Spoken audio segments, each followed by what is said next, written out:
Hey everyone, welcome to Man Cave Insider episode 12. I'm Dennis Clark. Thank you for joining.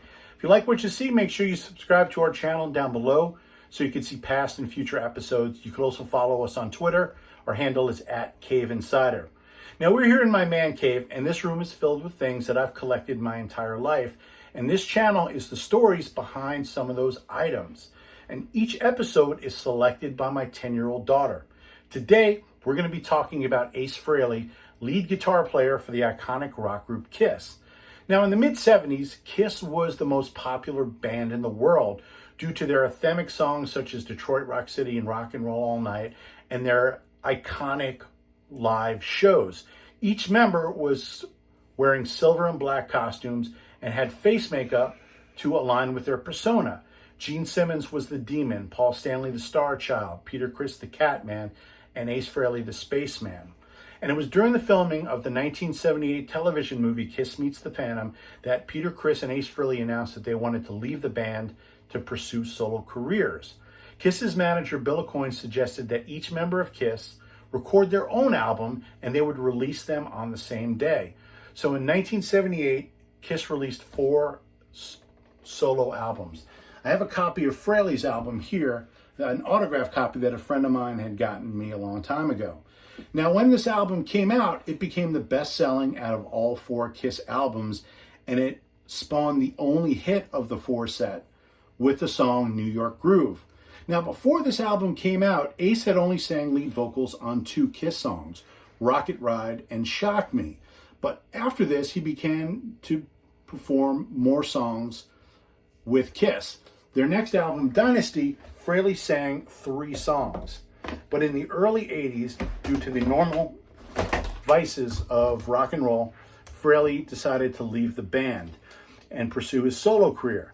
During that time, he released several albums, Frehley's Comet, Second Sighting, and Trouble Walking. But 15 years after he left, Kiss decided to get the original 4 members back together in 1996 for the Alive Worldwide Reunion Tour. The success of that tour spawned the reunion album Psycho Circus that was released in 1998. Now, after the Psycho Circus tour, the original tensions began to resurface, and Kiss decided to do a farewell tour in 2000. Ace Frehley's last performance with Kiss was during the closing ceremonies of the 2002 Salt Lake Winter Olympics. Kiss went on to do other tours, but the farewell tour was the last tour of the original 4 members. Now, after Frehley left the band a second time, a few things happened. First is he became clean and sober, and to date, he's been sober for over 13 years. He began writing his autobiography, No Regrets, which became a New York Times bestseller. But more importantly, he got back to recording straight up great rock and roll music. And his first release was the album Anomaly, released in 2009.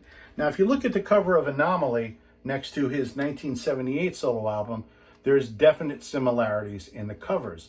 And that was something that Ace intended. It was his way of showing that he was getting back to the straight up rock music that people had loved from him.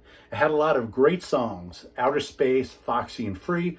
It had a cover of the sweet song Fox on the Run. And as tradition with most Frehley albums, it ends with an instrumental, and this one ends with the song Fractured Quantum. And when it came out at Best Buy, it came with this pop-up pyramid featuring artwork from the album. And this began the most prolific period in Ace's career.